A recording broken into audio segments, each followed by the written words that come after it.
화등 여러분 안녕! 화학 가르쳐주는 남자 화가 정 선생이에요. 오늘은 벌써 온라인 계약 2주차 화학 수업의 세 번째 시간 탄소화합물을 배울 차례입니다. 다음 주는 선생님이 수업을 업로드하지 않고 신영철 선생님께서 3개의 강의를 업로드해 주실 거예요. 그럼 선생님은 다음 주에 뵐 수 없는 건가요? 네, 맞습니다. 다음 주는 선생님이 하지 않고요. 그 다음 주 화학원 수업의 퀄리티를 높이기 위해 목소리 관리에 전념을 하도록 하겠습니다. 하하하. 하지만 질의응답은 언제든지 가능한 거 아시죠? 그럼 오늘도 화학의 세계로 한번 떠나보도록 합시다. 탄소화합물인데요. 탄소화합물을 배우기 전에 학습 목표를 살펴보면 탄소화합물이 일상생활에 얼마나 유용하게 활용되고 있는지를 알 수 있다라는 것입니다. 그러면 탄소화합물을 본격적으로 배우기 앞서 우리가 화학의 기본 언어를 먼저 살펴보도록 하겠습니다. 첫 시간에 배웠던 화학의 기초 내용과 조금 겹칠 수도 있지만 선생님의 특성상 여러 번 복습을 하고 그리고 여러분들한테 계속적으로 설명을 하면 조금 더 이해가 안 됐던 부분이 이해가 될 수 있고 이해를 했지만 내가 다시 한번 들음으로써 복습을 할 수 있는 좋은 계기가 되지 않을까 싶습니다. 그러면 먼저 물질을 이루는 가장 기본적인 성분 어떤 거였죠? 다른 성분으로도 분해되지 않는 것, 원소라고 했었죠. 두 번째, 물질을 이루는 가장 기본적인 입자라고 하면, 그렇죠, 원자. 그리고 가장 기본적인 입자이지만 고유한 성질을 가지면서 가장 기본적인 입자 뭐였어요? 그렇지, 분자였죠. 그래서 일반적으로 두 개의 원자가 결합을 해서 분자가 만들어지고요. 고유한 성질을 가지면서 독립적으로 존재하기도 합니다. 단, 비활성 기체 같은 경우는 선생님이 한 개, 다른 애랑 결합을 하지 않고 한 개로 존재하는 일원자 분자라고 했었어요. 다른 말로는 우리 배웠던 단원자 분자라고도 합니다. 그래서 우리가 알고 있는 분자로는 산소 원자 두 개가 합쳐져서 우리 공기 중에 떠다니는 산소 분자, 그리고 수소랑 염소가 만나서 만들어진 염화수소, 우리 염화수소 기체가 물에 녹으면 염산이라고도 하죠. 그리고 수소랑 산소가 만나서 만들어진 물, 산소 세개가 합쳐지면 오존, 질소 하나랑 산소 세개가 합쳐지면 암모니아 이렇게 할 수 있습니다. 그러면 원소, 원자, 분자를 우리 깔끔하게 한번 비교를 해보도록 합시다. 선생님이 저번 시간에 원소라고 하면은 그 물질의 종류를 구하면 되고, 원자라고 하면 개수, 분자라고 하면 여러분들이 잘 아는 세트 구하면 됩니다. 오글거림은 여러분들의 몫이겠죠. 그러면 선생님이 잘 알고 있는 과일을 예를 들어서 한번 설명을 해보도록 할게요. 우리가 좋아하는 과일 뭐가 있어요? 과일, 첫 번째, 사과가 있죠. 우리 화둥이 여러분들. 우리 화둥이 여러분들 사과 좋아하는 거 알고 있습니다. 두 번째, 배. 세 번째, 선생님 좋아하는 포도. 네 번째, 그리고, 네, 뭐 하나 더 있을까요? 바나나. 이렇게 해볼게요. 그러면은 사과 같은 경우는 몇 개 있다고 해볼까? 세 개, 배는 뭐 예를 들어서 네 개, 포도는 뭐 두 개, 바나나는 한 개 이렇게 있다고 쳐볼게요. 그리고 우리 세트를 만들기 위해서 과일 바구니도 한번 만들어 봅시다. 과일 바구니에는 위에 과일 중에서 이제 뭐 사과는 대충 몇 개 들어있다고 해볼까요? 그래, 사과가 두 개 있고, 배도 두 개 있고, 그 다음에 포도 같은 경우는 한 개, 바나나 같은 경우도 뭐 예를 들어서 한 개가 있다고 쳐볼게요. 그러면은 우리 지금 먼저 원소부터 한번 살펴볼게요. 이 총 과일 중에서 원소를 구하시오 하면 종류를 구하면 되니까 지금 몇 종류의 과일이 있는 거야? 하나, 둘, 셋, 넷, 네 종류가 있네. 원소 구하라고 하면 네 종류 이렇게 구하면 되고요. 원자를 구하세요 하면은 원자는 개수니까 총 몇 개 있는 거야? 그렇지. 3개 플러스 4개 플러스 2개 플러스 1개니까 몇 개야? 그렇지. 그렇지. 10개죠, 10개. 그리고 마지막 분자를 구하세요 하면은 세트 구하면 되지. 세트 만들어지려고 보니까 지금 사과는 3개밖에 없으니까 한 세트밖에 안 만들어지고 배는 2세트를 만들 수 있을 거고 포도도 2세트를 만들 수 있을 건데 바나나가 1개밖에 없으니까 우리 세트는 한 세트밖에 못 만들겠네요. 이렇게 구하면 되겠습니다. 그러면 4번 보도록 할게요. 두 가지 이상의 원소라고 하면 이제 앞으로는 우리는 원소에다가 무조건 종류 쓰고 가면 돼. 두 가지의 종류로 이루어진 물질, 두 가지의 종류로 이루어지려면 두 가지의 종류가 화학적인 결합을 통해서 만들어져야겠지. 그래서 화학적인 결합을 통해서 만들어진 화합물 이렇게 할 수 있습니다. 뭐 예를 들어서 물 있고요. 그리고 이산화탄소 도 있습니다. 탄소랑 산소가 합쳐져 있는 우리 이름을 통해서도 화학식 한번 예측해 보자. 그렇지. 산소가 앞에 나와 있는데 2개 산소가 있으니까 O2 이렇게 쓰고 그 다음에 탄소가 마지막으로 이름 들어가 있으니까 CO2 이렇게 쓰면 되겠죠. 그리고 암모니아 같은 경우는 NH3라고 우리 저번 시간에 암모니아 합성되는 화학 반응식 배웠습니다. 포도당 같은 경우는 탄소 6개, 수소 12개, 산소 6개로 이루어져 있습니다. 그리고 마지막으로 화학의 기본 언어 중에서는 혼합물이라는 게 있습니다. 혼합물은 두 가지 이상의 순물질들이 섞여서 만들어져 있는 물질로 설탕물이라는 예시가 있는데 설탕물은 그렇죠. 설탕이라는 물질과 물이라는 물질이 합쳐져서 만들어진 거고, 공기도 혼합물인데요. 공기 중에 가장 많은 양을 차지하는 질소, 대략 78%를 차지하고 있고요. 그 다음에 산소 21%를 차지하고 있습니다. 질소랑 산소만 벌써 합치더라도 몇 퍼센트야? 그렇지, 99%죠. 사실은 공기 중에 공기 화합물은 대부분 질소랑 산소로 구성되어 있다고 생각하면 됩니다. 그리고 이산화탄소가 있고요. 이산화탄소가 0.7% 정도 차지합니다. 그래서 방금 배웠던 화학의 기본 언어를 선생님이 물질의 분류에 따라서 분류를 해 보았습니다.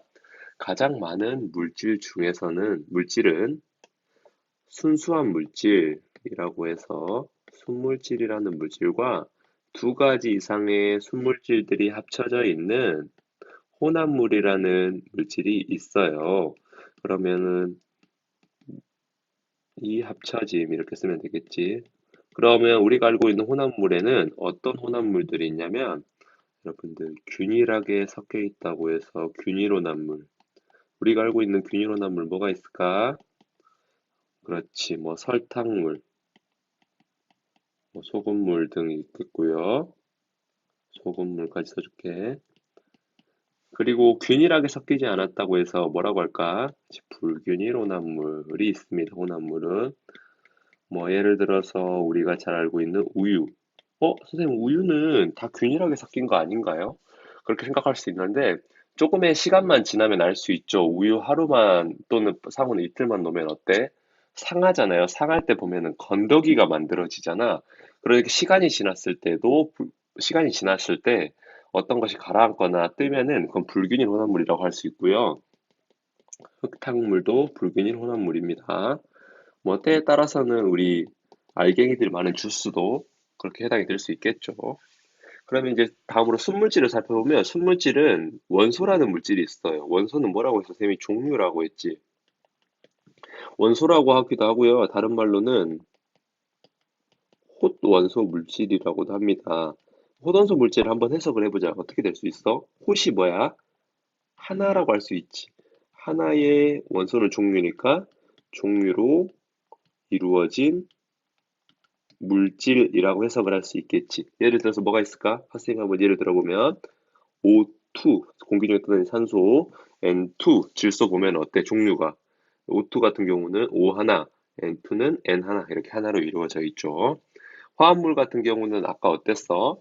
두 가지 이상의 원소들이 합쳐져서 만들어진 물질이라고 했지. 그러면 말 그대로 해석을 하면 두 가지 이상의 종류가 합쳐져서 만들어진 물질 알 수 있겠죠. 얘를 다시 한번 보면 H2O, 수소랑 산소, NH3, 질소랑 수소 이렇게 합쳐져 있어서요. 그럼 이제 본격적으로 탄소화합물의 다양성 한번 살펴보도록 하겠습니다. 탄소화합물 같은 경우는 우리 주변에 탄소화합물 뭐가 있을까요? 세제도 있고요. 화장품도 있고, 플라스틱도 있습니다. 그리고 뭐 의류, 그 외에도 연료, 의약품 등에도 많이 사용이 되고, 우리 생명체를 구성하는 탄수화물, 단백질, 지방에서도 모두 탄소를 포함하고 있습니다. 그래서 탄소는 생명체를 구성하는 주요 원소라고 살펴볼 수 있습니다. 탄소화합물의 정의를 한번 살펴볼게요. 탄소화합물은 탄소, 화학식으로는 C라고 쓸 수 있죠. 탄소 원자를 기본 골격으로 해서 뭐 수소, 산소, 질소, 할로젠 원소 등이 결합해서 만들어진 물질로 아미노산, 뭐 DNA, 화석연료, 의약품 등이 있습니다. 그러면 여기서 잠깐 우리 화둥이 여러분들 조금 지치니까 BTS의 DNA 잠깐 듣고 가도록 하겠습니다.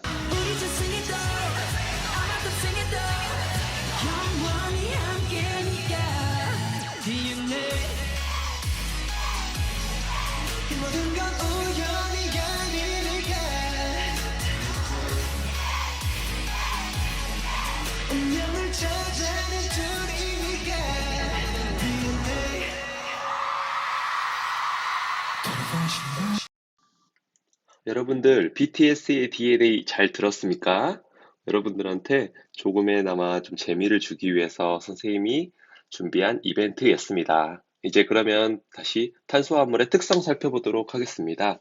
탄소화합물은 탄소 원자끼리 결합이 가능하고 탄소 원자는 최대 우리 저번 학기 때 1학년 2학기 때 배웠네. 탄수화물은 최대 4개의 결합을 할 수 있습니다. 우리 조금 더 이제 화학원이니까 조금 더 심화되어서 들어가면 4개의 어떤 결합을 하냐면요. 전자를 공유하면서 결합하는 공유 결합을 합니다. 두 번째, 탄소 원자들은 그래서 4개의 결합을 하는데 사슬 모양의 결합을 할 수도 있고요. 선생님 잘못 썼네. 다시 쓸게요. 사슬 모양의 결합을 할 수도 있고, 그리고 고리 모양의 결합을 할 수도 있습니다. 세 번째, 탄소 원자 사이에서는 단일 결합뿐 아니라 두 개를 결합하는 이중 결합도 가능하고요. 세 개가 결합하는 삼중 결합도 가능합니다. 그러면 방금 배운 세 개의 특성을 다시 복습을 해보도록 하겠습니다. 최대 몇 개의 결합이 가능한가요? 그렇죠. 4개의 결합이 가능하고요. 그리고 탄소 원자와 탄소 원자에서는 왼쪽 살펴보면 무슨 모양인 거야, 이거는? 그렇지. 사슬 모양으로 결합을 한 거지. 또 왼쪽으로 넘어가서 탄소 원자와 탄소 원자는 지금 어때? 선생님, 고리가 아니니까 사슬 같은데 그냥 사슬은 아닌 것 같아요. 그치? 여기 지금 사슬로 이렇게 쭉 넘어가다가 지금 여기 위쪽과 아래쪽에 뭘 쳤어? 그렇지. 가지를 쳤죠. 그래서 가지친 사슬 모양 이렇게 하면 돼. 그 다음에 오른쪽으로 더 넘어가서 탄소 원자와 탄소 원자 지금 어떤 모양이에요, 이거는? 그렇죠. 이게 고리 모양이죠. Good, good. 여러분, good job. 그리고 더 오른쪽으로 넘어가서 보면 이건 지금 몇 개를 결합하고 있는 거야? 그렇지. 세 개를 결합했으니까 삼중 결합. 그리고 마지막으로 지금 탄소와 탄소 사이에는 두 개 결합했으니까 이중 결합. 이렇게 살펴볼 수 있습니다. 밑으로 넘어가서 이제 구조 이성질체라는 거 볼게요. 선생님은 늘 이렇게 수업을 할 때 이름이 나오면, 색다른 이름이 나오면 좀 설명을 좀 주로 많이 하면서 그 뜻을 이해할 수 있게 여러분들 하도록 하겠습니다. 우리 이자 보면 이자가 뭘까? 한자에서 따온 거야, 이거. 다를 이자야, 다를 리. 다르다는 거네. 뭐가 달라? 성질이 다른 거겠지. 이 체는 뭐야? 우리 체육할 때 뭘 써? 그렇지, 몸을 쓰잖아. 그래서 체육할 때 체자가 몸 체자예요. 그래서 해석하면 어때? 다르다, 성질이. 몸이 다른 성질이 있다. 이제 화학에서는 몸이 뭐야? 그렇지, 구조라고 볼 수 있겠지. 그래서 분자를 구성하는 원소의 종류와 수가 같아도 구조가 달라서 서로 다른 성질을 나타낼 수 있는 물질을 구조 이성질체라고 합니다. 선생님이 네 개의 예시를 가지고 왔어요. 먼저 첫 번째부터 살펴볼게. 얘는 이름이 어떻게 되냐면요. 여러분, 에탄올이라고 합니다. 술이라고 할 수도 있죠. 그래서 보니까 똑같이 지금 두 번째 얘 같은 경우는 다이메틸 에테르라고 합니다. 좀 이름이 다소 생소하죠? 이름은 외울 필요 없습니다. 둘 다 보니까 지금 어때? 탄소 2개, 수소 6개, 산소 1개로 구성되어 있지. 근데 지금 둘이 어때? 지금 에탄올 같은 경우는 산소가 오른쪽에 붙어 있으면서 수소랑 붙어 있는 반면에 다이메틸 에테르 같은 경우는 어때? 산소가 가운데 있고 그 양옆에 수소가 결합을 하고 있네요. 그런 특징들 그래서 지금 보니까 성질이 다르다는 거 어떻게 알 수 있어? 녹는 점, 끓는 점이 각각 다르지. 그리고 다이메틸 에테르 같은 경우는 주로 냉각이나 또는 불에 잘 타는 성질이 있어서 연료로도 잘 사용되는 반면에 에탄올 같은 경우도 불에는 잘 타지만 우리 주로 술이나 또는 지금과 같은 코로나19 사태로 인해서 손을 소독해야 할 때 손 소독제로도 많이 사용이 됩니다. 그다음에 세 번째 나와 있는 탄소 2개, 수소 4개, 산소 2개로 이루어진 물질은 이러한 구조를 가졌을 때는 아세트산이라고 합니다. 그 다음에 옆에 있는 똑같이 탄소 2개, 수소 4개, 산소 2개로 이루어져 있는 애 이름은 좀 어렵습니다. 다시 쓸게요, 선생님이. 글리콜 알데히드라고 씁니다. 선생님 이름이 너무 어려워요. 이름은 외울 필요 없고요. 지금 구조가 서로 다르잖아. 어떻게 구조가 다르다는 거 알 수 있어? 얘는 지금 COOH라고 해서 이런 이름은 안 해도 됩니다. 여러분, 카르복식이라고 해서 신맛을 나타내는 특징이 있는 주로 식초에 많이 사용이 되는 우리 아세트산이라는 물질이고요. 얘는 지금 CO가 따로 있고 OH가 따로 있잖아. 그래서 이러한 이제 뭐 선생님 작용기 이름은 나중에 우리 고급 화학이나 또런 부분에서 배우도록 하고요. 글리콜 알데하이드는 자동차 부동액으로 사용되는 물질입니다. 이런 것까지 다 암기할 필요 없고 우리는 지금 서로 똑같은 탄소 2개, 수소 4개, 산소 2개로 이루어져 있지만 성질이 다른 물질이다라는 것만 알면 되겠습니다. 다음으로 넘어가서 탄소화합물의 생산과 활용. 탄소화합물 생산을 주로 하는 이제 원유라는 부분이 있는데요. 원유는 이제 우리 기름이라고 생각하면 돼. 기름이라고 생각하면 여러분들이 잘 알고 있는 기름은 뭐 휘발유, 그리고 뭐 경유 이런 거 알겠지만 그게 이제 원유라는 데서 분리를 해서 만들거든요. 그 원유 분류 과정이 우리 시험에서 굉장히 많이 나와요. 그래서 여러분들 한번 살펴보고 가도록 하겠습니다. 원유는 우리 사우디나 또는 뭐 요새 미국 그리고 멕시코 또 어디가 있죠? 러시아 이런 데서 원유를 캐가지고 오잖아. 걔들은 탄소랑 수소로 이루어진 탄화수소예요. 걔들을 이제 가지고 오면 우리가 공정을 통해서 기름을 이제 분류를 해야 되는데 그 과정에 대해서 이제 살펴보도록 하겠습니다. 두 번째, 원유에서는 이제 어떻게 걔들을 분류를 하냐면 분별 증류라는 과정을 통해서 분류를 합니다. 분별 증류는 다음 페이지에서 선생님이 가르쳐 드리도록 할게요. 먼저 살펴보면 분별 증류되어서 분류된 원유는 그중에서 나프타라는 물질이 있는데 이 나프타는 우리 플라스틱이 만들어지는 섬유가 되기도 하고 그 다음에 의약품, 화장품, 페인트에도 사용이 되는 뭐 또는 접착제, 합성고무, 합성섬유에도 이용이 되는 다양한 물질을 만들기도 합니다. 그럼 나프타 이외에도 분별 증류 과정을 통해서 어떤 물질이 있는지 다음 페이지 표를 통해서 살펴보도록 하겠습니다. 먼저 분별 중류의 정의부터 살펴보고 가도록 할게요. 분별 중류는 혼합물을 가열했을 때 걔들의 끓는 점에 따라서 끓는 점이 여러분들 높으면 액화는 어떨까? 그러니까 끓는 점이 높다는 뜻은 무슨 뜻이야? 끓는 점이 높다는 뜻은 기체로 되는데 온도가 굉장히 높다는 뜻이겠지. 예를 들어서 술, 에탄올 같은 경우는 대략 한 80도씨 정도 되면은 끓어서 기체가 되고요. 물 같은 경우는 어때? 100도씨지 우리가 잘 알고 있는. 그래서 예를 들어서 90도씨로 우리가 온도를 만들었다라고 하면은 술 같은 경우는 기체가 되고 물 같은 경우는 어때? 아직 기체가 안 됐겠지. 이렇게 서로 지금 온도를 선생님 변환해 가면서 그 어떤 것들은 기체를 만들고 어떤 것들은 기체를 만들지 않으면서 분류를 하는 방법을 분별 증류라고 합니다. 그래서 액화되는 온도, 액화는 뭐야? 기체가 이제 끓어가지고 기체를 만든 상태에서 다시 액체로 되돌리는 온도가 달라서 이러한 성질을 혼합물을 이용해서 분류하는 방법을 분별 증류라고 합니다. 분별 증류 지금 정의가 잘 이해 안 될 수도 있는데 선생님이 이걸 밑에 분별 증류를 원유의 분별 증류 설명하고 그다음 맨 밑에 그림을 보면 조금 이해가 잘 될 거예요. 그래서 원유의 분별 증류를 살펴보면 끓는 점이 낮은 물질, 예를 들어서 지금 물과 아까 선생님이 설명드렸던 술을 예를 들어 설명해 보면 끓는 점이 누가 낮은 거야? 그렇지. 술이 더 낮은 거지. 끓는 점이 낮은 물질이 먼저 아까 기체가 된다고 했었지. 기체가 되는 것을 기화라고 합니다. 기체가 되는 걸 이렇게 써놓게. 기화가 해서 중류탑에서 위쪽에서 얘가 먼저 부딪혀가지고 액체가 됩니다. 그리고 끓는 점이 높은 물질은 이제 맨 마지막에 끓기 때문에 중류 쪽의 아래쪽에서 액화가 됩니다. 그래서 끓는 점이 높은지 낮은지는 어떻게 판단을 할 수 있냐면 분자 한 개당의 탄소 개수로 확인을 할 수 있는데 분자는 세트라고 했었지. 세트 속에 탄소가 얼마나 많은지로 끓는 점을 확인할 수 있는데 세트 속에 탄소가 많으면 많을수록 끓는 점이 높다라고 할 수 있어요. 그러면은 정리를 한번 하고 그림으로써 선생님이 최종 정리를 하도록 할게요.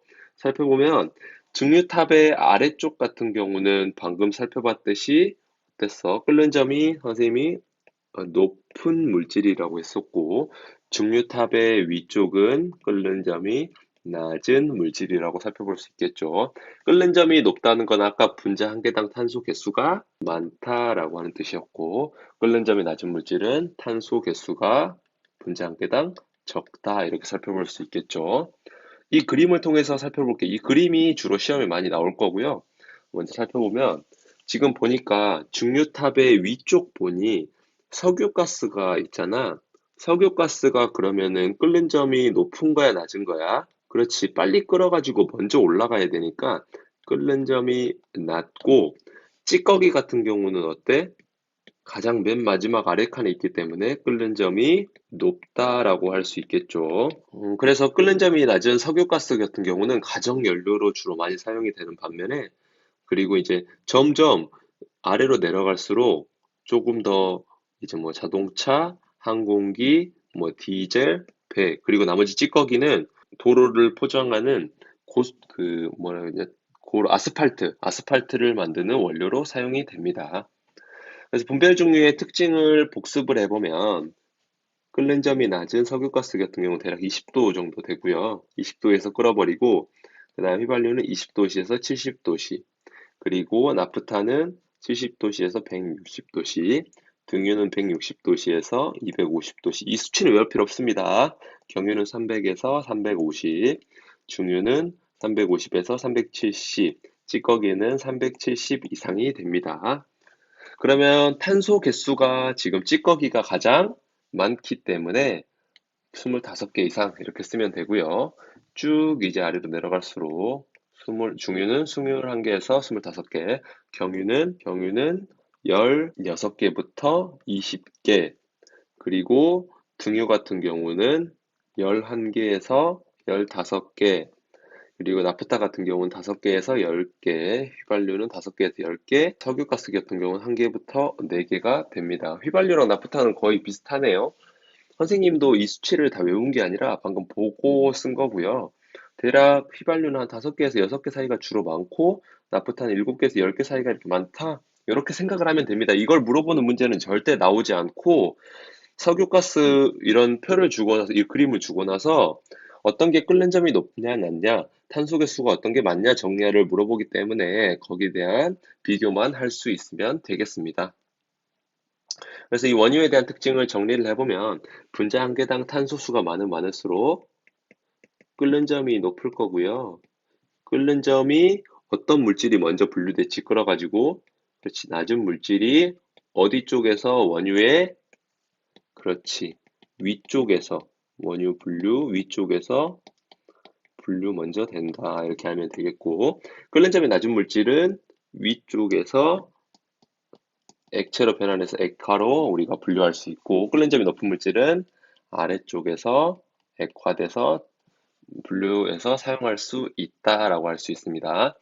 그러면 조금 시간이 많이 됐지만 오늘 배운 내용 얼른 마무리 정리해보고 마치도록 하겠습니다. 탄소화합물은 탄소, 수소 어떤 걸 기본 골격으로 하죠? 그렇죠. 탄소를 기본 골격으로 해서 여러 원소가 결합한 탄소는 선생님이 공유결합이라고 했었지. 두 번째, 탄소는 우리 주기율표 배웠을 때 어떤 몇 주기였어? 이 주기 14주기였지.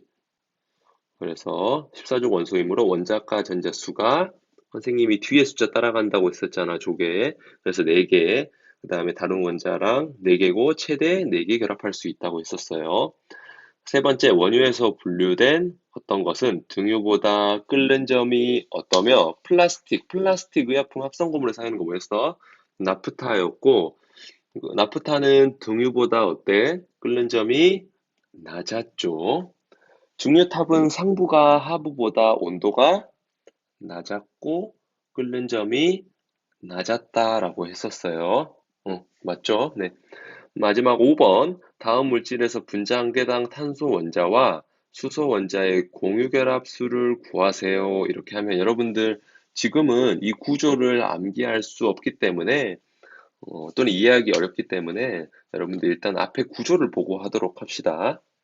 먼저 에탄올부터 선생님이 분자 구조 모형을 그려줄게. 에탄올은 앞에 보면서 하면 돼요. 여러분들 아니면 선생님 그린 거 보고 이렇게 돼 있잖아요. 탄소랑 수소 사이 공유결합 개수 몇 개야?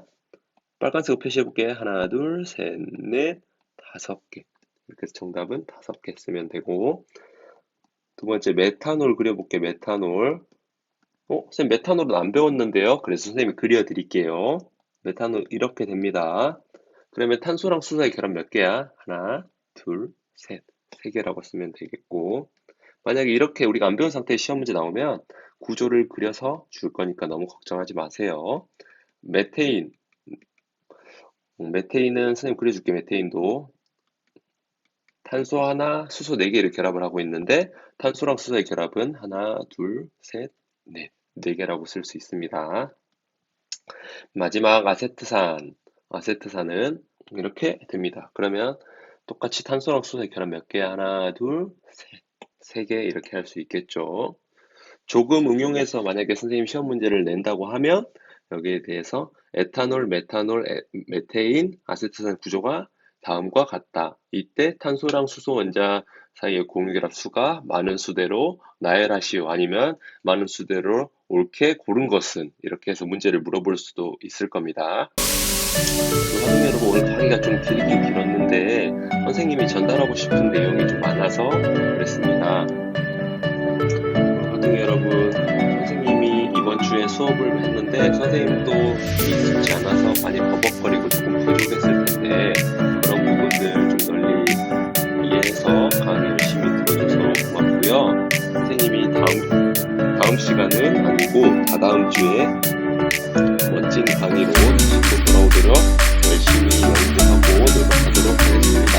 아쉽지만 우리 다다음 주에 보도록 합시다. 아쉽지만 다다음 주에 보도록 합니다. 그때까지 여러분 건강 조심하니 잘 잘 지내고 있으세요. 바이바이.